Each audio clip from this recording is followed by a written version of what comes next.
Welcome to Gresford. This beautiful garden, bursting with colour and life, is in Victoria's Macedon Ranges, and horticulturists Andrew and Bernadine Jones have been tending it lovingly for the last 30 years.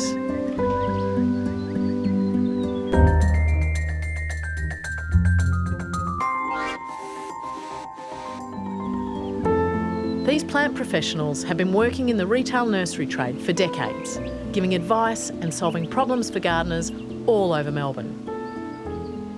I can't believe I'm finally here to see your garden. Welcome, Millie. Yeah, and you've been working on this for as old as Gardening Australia. It's 30 years. 30 years. We came here in the August, actually.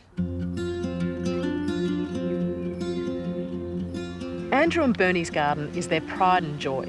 It's a kaleidoscope of colour, filled with roses, annuals, camellias and winding hedges.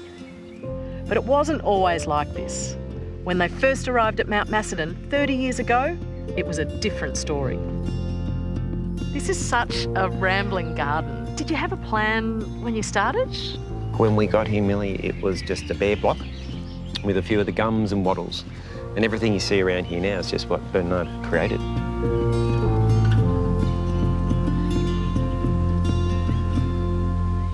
The size of the block was so overwhelming that we just didn't know where to begin.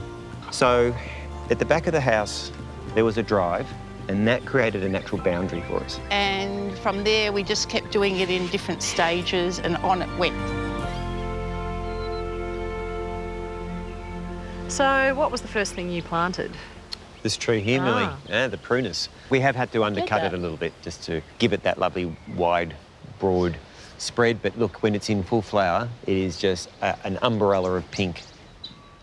This is a garden that's clearly one of plant lovers. How do you choose what's going to be planted? Well, it's a combination of both what we love and things that are appealing, but a lot of things that we did plant were from what I call the sick bay at work, and they would just not be quite right. And as I would choose from the hospital, I would think, right, that would be good because I can pick that, and that would be great because that would work with that. And then they just all come together, and the colour combinations, well, they just work because we're not about set colours, we just love colour. Love colour. This is called Sally Holmes, and she is absolutely blousy. Also, what I think is amazing is that I planted these foxgloves, and when the foxgloves came out, I realised, oh my goodness, it was just a pure accident that the foxgloves would match our beautiful rose Sally Holmes. It's almost like a picture. We've got lots of other beautiful roses. There's a climbing pinky down there that hangs over our little picket fence. The back of the house, the Pieta Ronsard, I mean, it's got to be probably the most spectacular climbing rose. Sweet Juliet is another beautiful rose that we've got, and that was the one that we stumbled across by accident. Once we keyed out the name of it, you know, we've got quite a few of them in the garden, but to pick a posy of those and the perfume. We've got some of the Delbards, the Henry Matisse, a beautiful red rose, you know, with stripes running through it. It's in the Painter series, so aptly called. No two roses are the same, and that's the beauty, and that's why it becomes addictive.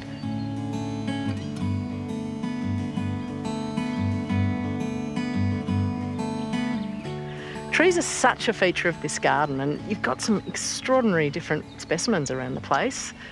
It's my dogwood. It's amazing. Yes, it's called Eric Jeanette.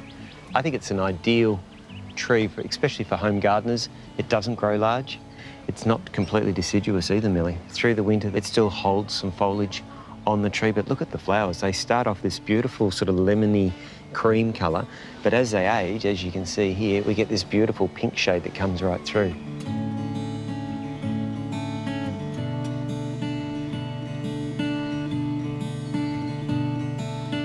Andrew, you gave me a piece of advice I've never forgotten. If you're going to buy a place, please dig holes.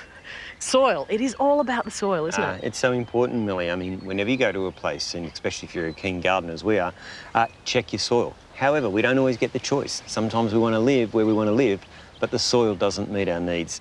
We found the block that we wanted to come to. And of course, once I started digging, I realised it was basically just clay. No topsoil really at all. And so over the years, we have poured an enormous amount of organic matter into the soil. That looks like you could eat it. Millie, this is 30 years worth of hard labour of getting the soil to that. People want to know what 30 years of soil looks like. That is it. That's amazing. As well as her love of gardening, Bernie is a self-described crazy chook lady, and her flock are a feature of this garden. Bern, the last time I saw you was at the chook auction. You have how many chook houses?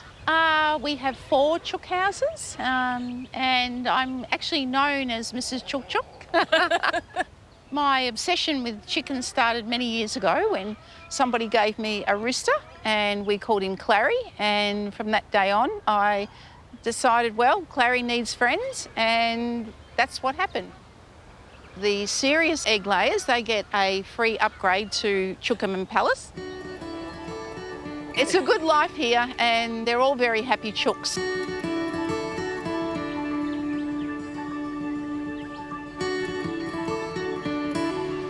What would you say to new gardeners, to people who maybe don't know where to start? It doesn't matter. You know, you just start. You start with something. Start with something small and easy. I've suggested to people, just start off with some flowers and seedlings, and that's when the enjoyment starts. For me, I'm just addicted to it. It's a passion. I just love it so much. Yeah, it is an addiction. I just find it, you shut the gate, you come in here, you be whoever you want to be, and it's peaceful and it's your zone. It's good for mental health, physical health. It's good for so many things. Sometimes I can be quite upset. I come into the garden and within 1 hour I have basically detoxed myself in the garden. There is a lot to love about this garden. The beautiful colours and of course the diversity of plant species. But what I really love about it, that this is a home garden. It's made by the people who live in it and who absolutely love it every single day.